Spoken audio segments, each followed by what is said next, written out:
that, and one of them, that is sort of this big idea, is the dimensions of understanding. So what are the ways that we can understand something deeply? We can, number one, we can take the position of that disciplinary expert. I'm a scientist, so I'm gonna act and do and think as a scientist does. So you give students that authentic area of learning. They're not just reading something out of a textbook and they're removed from a process. Another one is, purpose. Explain why something is important to learn. What's the purpose? What's the connection to your life?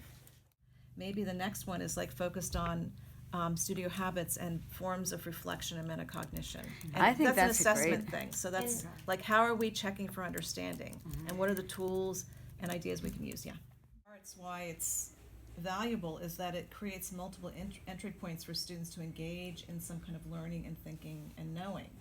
And so the dispositions of learning are those kinds of different ways that students activate. It also comes out of like habits of mind and multiple intelligences and all these things that come into play that create these different kinds of spaces where students learn.